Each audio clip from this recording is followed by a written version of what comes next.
and welcome to this wonderful world and wonderful LinkedIn Live where myself and my good friend Jason talk about the soft and system side to sales. And today, Jason, we're talking about becoming recession proof, being recession ready. Like there's a lot of talk in the news at the moment. We're nearly Mm, talking ourselves into another recession the way the I think news so, and yeah. media are going on at the moment. And even with all these tech firms, Jason, with all their layoffs and things like that. Now, that's just sending a really negative message. But what does it really mean, Jason? A lot of these tech companies are bloated.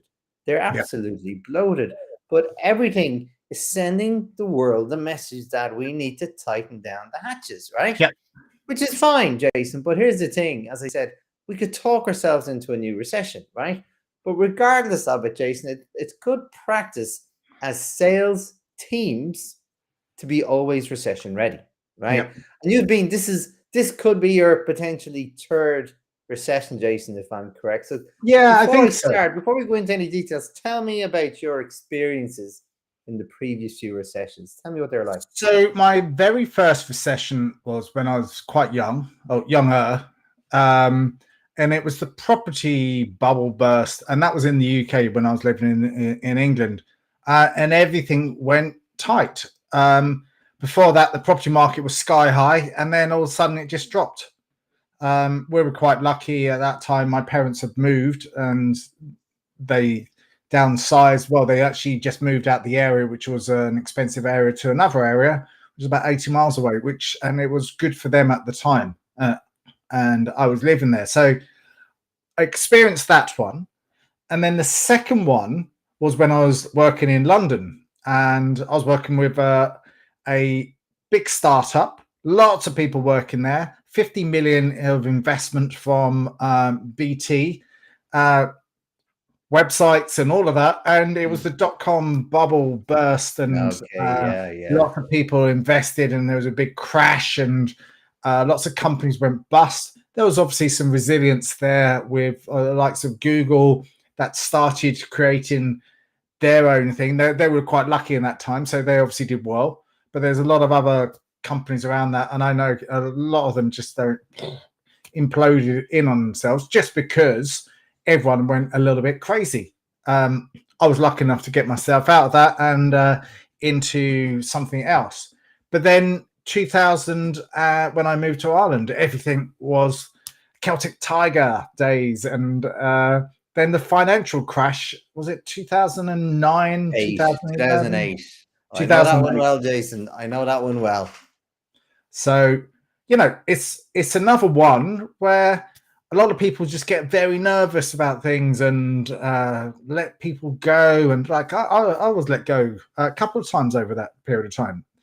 So another time, everyone's talking about recession, global recession. We've had COVID, which was a bit of a mad one as well. And you had to pivot. And people did lose their jobs in COVID, I suppose. And now it's sort of the tech things, and we know the announcements of Twitter. That was pretty bad and very bad karma. We know about that. Then there's Facebook or Meta or whatever they want to call themselves is going through this similar sort of thing. Not as much making an impact. So there's ripples going around. Is it social influence? Is it stuff that's the press going a bit mad with it? Do we have to start to buckle our belts, or do we have to just start to be better versions of ourselves, as we should always be? We should always work as the way I look and like to look at it is, regardless whether you're employed or not employed, factor in that you are self-employed. You are your own revenue generated person. Regardless of whether you rely on your basic salary and all those cushions and everything else like that, now it's really time to focus in. If you were an order taker before, you better start buckling up, Sonny, and changing the way that you sell and start to really serve others better. So there are lots of different strategies around this.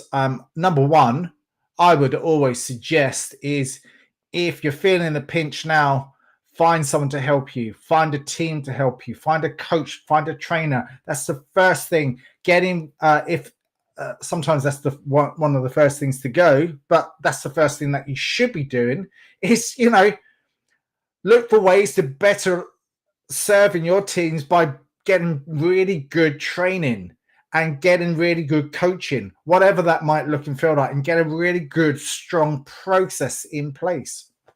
Yeah, no, brilliant, Jason. And I can totally resonate with what you said about should you buckle up or become better versions of yourself, Jason? Because I had that experience myself in the 2008. Like the conveyor belt of money just stopped over Yep. my night. I was owed a lot of money, and then I owed money on the other side. It was really difficult. But to your point, Jason, about becoming better version, that's exactly what we did. We stood back and we learned how to deliver value. We learned how to focus on a core set of customers.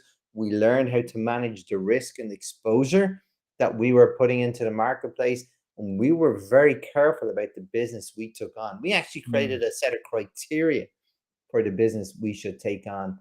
And that was based on like existence in the marketplace, how long they were, what their reputation was, what kind of payment strategies we could implement with them, and how we could protect both parties. So it wasn't just about us, it was about them too, right?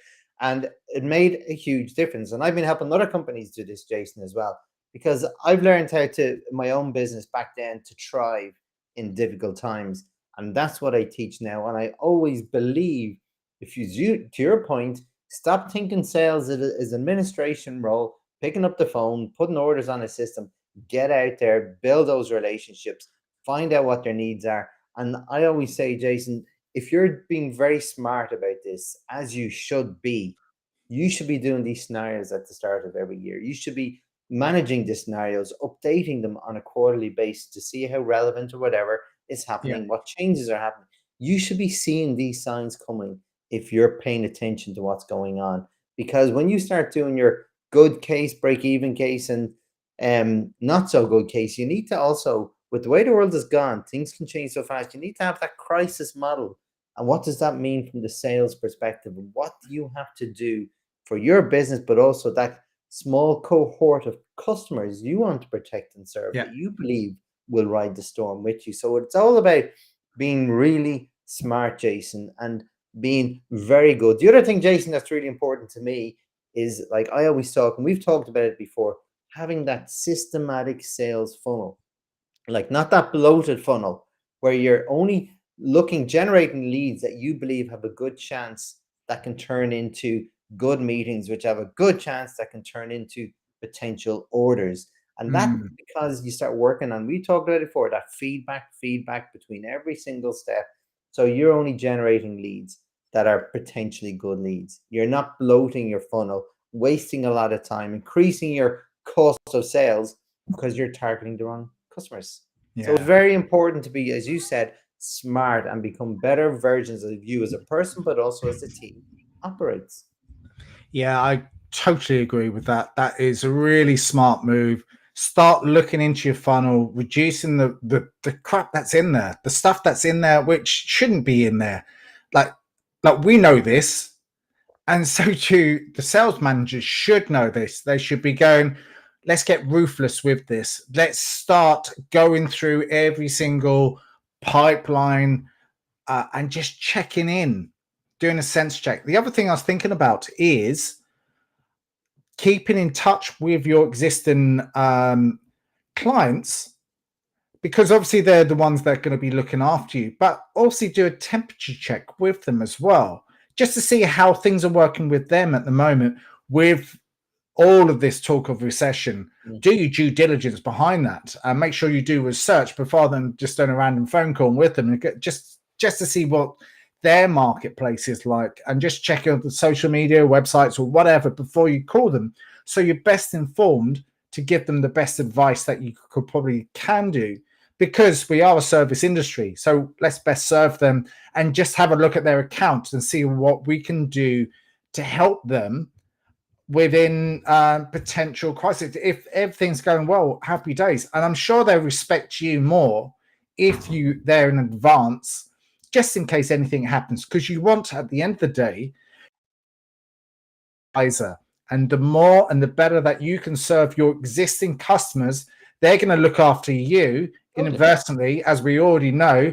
They're going to recommend you to someone else because you're thinking about every single thing to help them be better at what they do. And I think that's one of the best things that we can do.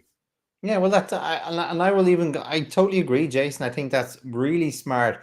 I always say your customers are your extended enterprise, as is your suppliers. Guess what? You're all part of the same chain to protect that end user, the end customer. So why don't you all work together to make it better? Why don't you just sit with your suppliers and customers and say, look, we know things are going to get tough. How can we all work together to be really smart, really effective, really tight with our supply chain, so then we can keep working through this difficult period that's going to come ahead, and then serve the customers we know, that with the cohort of customers that we know will be still buying, Jason. And that's about, and I always talk about, you should be playing in your customers' playground, so much so, regardless of price, Jason. You're not supposed to be the cheapest. You're not supposed to be the most expensive. You're supposed to be the best value. When you are the best value, people will not entertain other knocks on the doors. And when you prove, as you said, that you're there for their interests to solve their problems, they'll see you as a protected part of their business, Jason. That's how relationships work. You put yourself in your customer's shoes and you protect them. And if you do all that groundwork all the time, Jason, this work is not that much harder, because you open those conversations and you build that end-to-end view with them. It's a partnership. I like the way what you suggested about the suppliers for your business as well. And that's probably something to do with either your operations manager or service manager, or whoever it might be, and get everyone in, not even into the same room, but you can.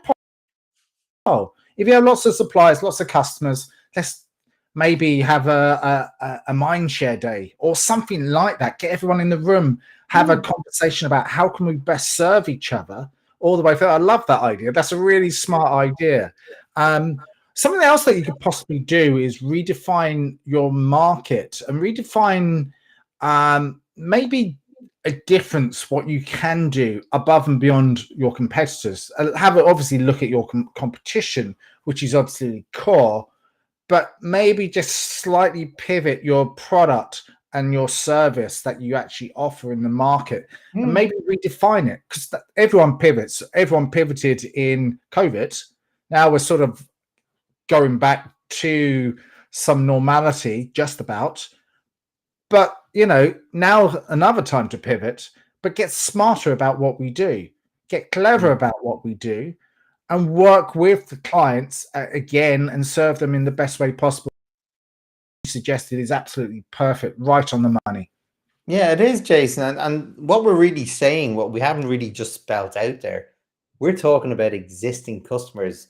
When you go into these tough times, it's a difficult time to sell to new customers, Jason. It really is, unless there's a really high chance of getting that sale. You want to be focusing and protecting, putting like a protection around. I always talk about using boat and sea analogies. Sailors don't learn their skills in a calm sea, Jason. You have to really put, like, all your customers are boats in the water. You need to tie a rope around them and protect your existing customers. And then sometimes, Jason, that could mean letting go of some of the customers that are not adding value to you. Yeah. You know, you have to be really smart and have to think. There's a time where you have to think of your best interest. If your customer isn't providing the win for you, if they're changing goalposts, costing you more, changing the terms and conditions and everything through the course of it, and expectations, you can't service them in recessionary times. They cost too much. It has to be the win-win, Jason. So find out who those win-win customers are and put a rope around them and work with them. And again, your supplier could be doing that to you as well. They see you as a customer, so it's the same thing. If you want good customers, be a good customer to your supplier too. And as you said, build that end-to-end view and protect it as best you can. I think you're absolutely right there about some customers. Okay, they're probably taking a lot of time and effort to get them, but maybe the conversation with them first and say, look, this is the way of the land. Let's just be honest with them, and also be a bit vulnerable with them and just say, this relationship might not be working. Let's have a conversation about how we can make it work with our clients. If it's not revenue generated, it might just be maybe a short-term fix, or we can look for the long term. Like, they come to you for some reason, so we might have to go, well, what's the best thing that we can possibly do with them for the long-term strategy? So they're happy, we're also happy, and we can find some sort of solution with them.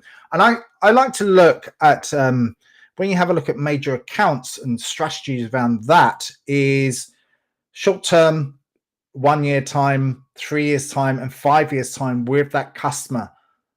What can you absolutely imagine where that could be going? And what other strategies could you do to employ with that client, regardless of whether we're in recession or not? I always seem to think from previous recessions, you have to have that wiggle room of around about 10% or so, because you just don't know what's going to happen. We never knew that COVID was going to happen.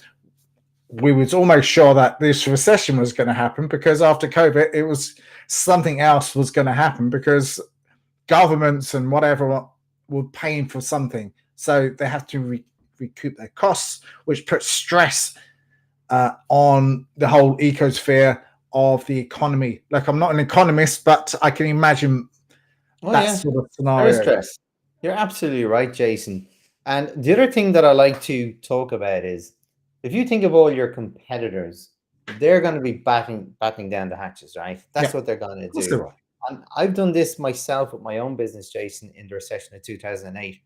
It came by chance as a test where a marketing, like a guy with a magazine, a journal came to me and asked for some advertising. I said, let me think about it. And he was telling me all my customers they're all tightening up their budgets. And I said to myself, that's interesting. If my competition are not marketing, and then I market in the right forums and media for my marketplace, does that give me a competitive advantage? So I said, let's do a deal. Let's do a deal. And if it works the first time, if we do one pilot campaign and we get some traction, and we'll create measurement techniques and how we can measure success, we'll do more. And we'll do a strategy with you through the course of this thing. It worked really well, Jason. We were the only one marketing in key magazines to our marketplace for the time of the recession, right? And then when the recession was gone, here's the thing, Jason, when a company, and I'm going to come back to marketing in a second, but when the companies that can ride the storm, to learn to ride the storm, they're the ones who will flourish when the economy starts flowing again. So it's really important to learn that, like, riding the storm strategy during the course of recession. But marketing, just to go back to marketing, Jason, like marketing sales, two different teams, right? Separate KPIs, separate workflows to work towards, right? Sometimes they contradict and not complement, Jason. So it's really important to get those teams really collaborating really, really well. So you really are clever about your marketing campaigns. As I said, a strategy market where your competition are pulling back from stands out. There's a smaller pie, but you're going to get a bigger piece of it if you're really smart and targeted and focused. So there's opportunity through this long term. If you're thinking medium and long term, Jason, you can really do well if you're able to ride the storm. I love that. Yeah, that was a point that I was going to suggest, but you took it over. And I like that, because sometimes you just got to look for risk taking. Yeah. You have to go, well, let's have a look, but you have to be quite strategic. I think you always have to be strategic with your marketing. And again, you have to be congruent with sales and marketing. So many times I've seen them. Well, I know we talked about this before. Marketing's that direction and sales that, and they don't really talk. And you go, why aren't you talking? You should be working in streamline. They should always be working with marketing, should always be almost shadowing sales on a meeting to find out what the customer wants. Once you find out what the customer wants, you can just go, wow, then we've got a better process, and we can define to the customer what they want, as opposed to what we think. Get the old crystal ball out and go, hang on a minute, let's see where they are, rather than what they do want and the messaging that's going to be specific for that market, that vertical, and their needs, and it's all about them. Yeah, no, that's absolutely spot on, Jason. Like, and I love that because defining what that word lead means to your business, right? Yeah. That both sales and marketing have one unified understanding of whatever you may have a number of different types of customers, but having that understanding very specific what a lead means. And then you start practicing doing your lead generation, whatever forms, whatever channels you're doing it, and then tweaking it, tweaking and tweaking until it gets better and better. Over a period of time, you've got you know what your target audience is. And Here's again, Jason, here's a here's the that's thing. it. Here's the Yeah. thing that I'm thinking of. I'm sorry about cutting over you, but Yeah. I think it's a really good idea to get the whole business in, like regardless, reception, secretary, accounts, marketing, sales, service, all into a room. Do the lean process as you're very good at doing, but maybe incentivize the whole company. If there is a recession, now's the time to just look for opportunities. Opportunities come from absolutely anywhere. Have the whole business going around, well, we need to find opportunities. Like we're having to tighten our belts. Maybe there's a different compensation plan. If, as an example, a customer service finds an opportunity, they should get rewarded for it. Obviously, pass over to sales for them to deal with it. But then everyone is a self-generated accounts. Accounts come in, accounts go out. Let's have a look at maybe there's something in there as well, because the accounts department will speak to the other accounts department in the other company. There could be opportunities by conversation, not just by chance, and share the knowledge. Just there could be opportunities absolutely everywhere and anywhere if we just open our minds to thinking in a different direction. Yeah, and I agree, Jason. It's funny, not for this conversation, but I have a strategy for what you've just described again. Maybe we can talk about it on another session. So look, we've come up on time, Jason. So sum it up in 1 to 1.5 points, right? The best you can. What's the number one thing you believe sales teams should do in preparing for recessions? Work smarter, buckle up, enjoy the ride. Companies still survive through a recession. Some of the most successful companies will actually do better. So keep it on positive. Yeah, brilliant. Fantastic. My number one thing, Jason, is be recession ready when there's no recession on the horizon. Yep. Learn how to tighten up, know that business plan, know the model that you have to work to, and know when to execute it.